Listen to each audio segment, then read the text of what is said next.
Hello বন্ধুরা, তোমরা কেমন আছো? আশা করি ভালো আছো।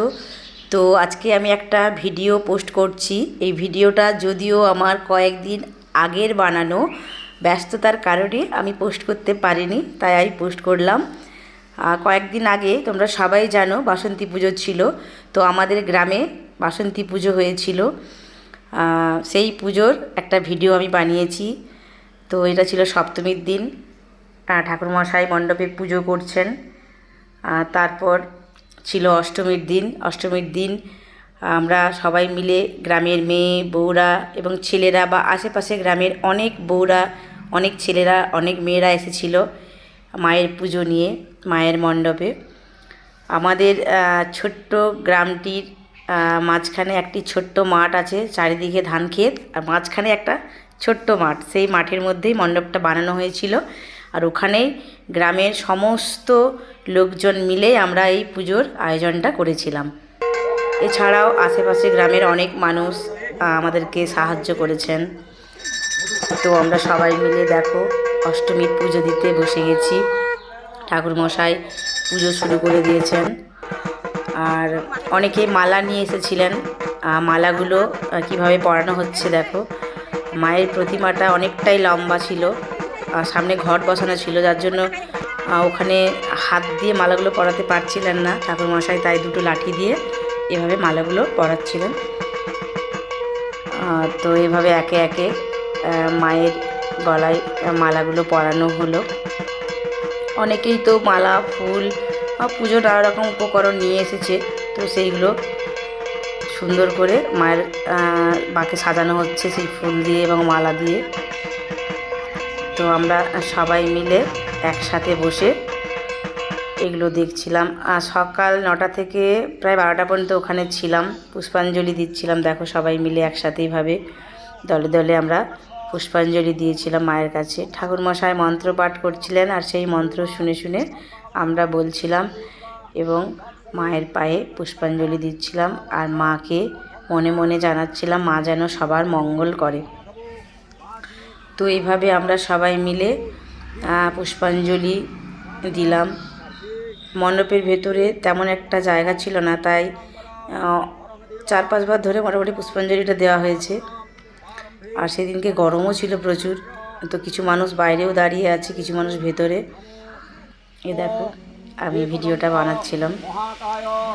তো আমার এই ছোট্ট গ্রামের এই বাসন্তী পুজোটা আমাদের কাছে অনেক মহান বলেই মনে হয়। আমাদের কাছে ভীষণ আনন্দের। এই কয়েকটা দিন আমরা খুব আনন্দ করি। এটা ছিল অষ্টমীর দিন সন্ধেবেলা। দেখো চারিদিকটা লাইট দিয়ে সাজানো হয়েছিল। এগুলো ছিল সমস্ত রকমের খাবারের স্টল। আর এখানে ছিল একটা বাচ্চাদের জাম্পিং।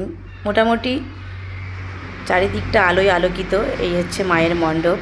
আর অষ্টমীর দিন সন্ধেবেলাতে আমাদের গ্রামের সমস্ত বউরা, মেয়েরা এবং আশেপাশে গ্রামের বউরা, মেয়েরা সবাই মিলে আমরা সবজি কাটতে বসে গেছিলাম। তার কারণ হচ্ছে নবমীর দিন দুপুরবেলা ছিল মহোৎসবের একটা মহাভোজের আয়োজন। তো সেই জন্যই আমরা সবাই মিলে সবজিগুলো কেটে নিচ্ছিলাম। আর রাঁধুনিকে জিজ্ঞাসা করছিলাম কোন সবজিটা কীরকমভাবে কাটতে হবে। উনি আমাদেরকে যেরকম বলছিলেন আমরা সবাই মিলে গল্প করতে করতে সবজিগুলো কেটে নিচ্ছিলাম। আর এদিকে দেখো একটা ছোট্ট স্টেজ হয়েছিল, ওইখানে প্রতিদিন প্রোগ্রাম চলছিল। তো অষ্টমীর দিন সন্ধ্যাবেলাতেও একটা অর্কেস্ট্রারের আয়োজন হয়েছিল।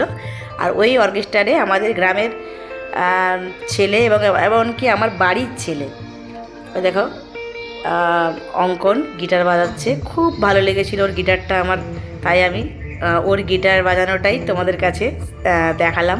এর আগেও একটা ভিডিও পোস্ট করেছিলাম। তো এভাবে অর্কেস্ট্রাটা শুরু হয়েছিল 9টা, 9:30টার দিকে, 2টো পর্যন্ত চলেছিল। খুব ভালো লেগেছিল। আমাদের বাড়ির ছেলে অঙ্কন, তার পাশে কালো জামা পরে তার বাবা, দুজনেই ভালো গিটারিস্ট। এ দেখো আমাদের বাড়িরই অঙ্কন নায়ক, বিমান নায়ক। তো তোমাদের কেমন লাগলো তোমরা একটু জানাবে, ও কেমন গিটারটা বাজিয়েছে। তো এইভাবে অষ্টমীর দিন সন্ধেবেলাটা আমরা খুব আনন্দ করলাম। তারপর দেখো নবমীর দিন, এটা ছিল নবমীর দিন মায়ের সন্ধি পুজো। মায়ের সন্ধি পুজো শুরু হয়ে গেছে রাত্রি 11:30 নাগাদ। 12টার দিকে মায়ের সন্ধি পুজো শেষ হয়েছিল প্রায়। তো সন্ধি পুজো চলছে। আমরা অনেকেই ওখানে প্রোগ্রাম দেখছে, অনেকে আবার মণ্ডপের ভেতরে এসেছে মায়ের সন্ধি পুজো দেখতে।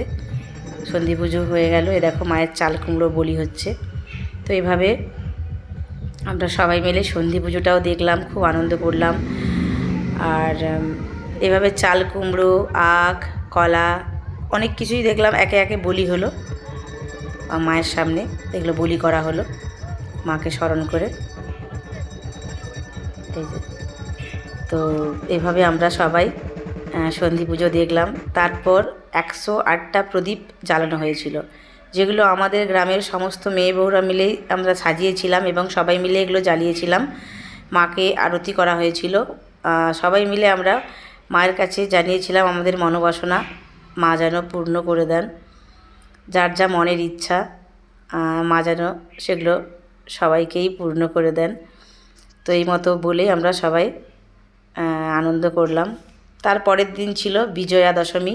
এই দেখো, তোমরা দেখতেই পাচ্ছ বরণ করা হচ্ছে মাকে। মা এবার চলে যাবেন। আমাদের গ্রামের বয়োজ্যেষ্ঠ কাকিমা, উনি প্রতি বছরের মতো এবছরও মাকে বরণ করে নিলেন এবং কনকাঞ্জলিও নিয়ে নিলেন। এবার উনি ওখান থেকে চলে যাচ্ছেন, ওখানে আর থাকবেন না। তারপর আমরা একে একে সবাই মিলে মাকে সিঁদুর পরালাম। গ্রামের বউরা সবাই মিলে আমরা মাকে সিঁদুর পরালাম। খুব ভালো লাগছিল, খুব আনন্দ হচ্ছিল। এই কয়েকটা দিন আমরা প্রতিদিনই সন্ধেবেলায় এখানে আসতাম, সবাই মিলে গল্প করতাম, আনন্দ করতাম আর প্রোগ্রাম দেখতাম, তারপর বাড়ি যেতাম। তো 1 বছর আমাদেরকে আবার অপেক্ষা করতে হবে এই আনন্দটা পাওয়ার জন্য।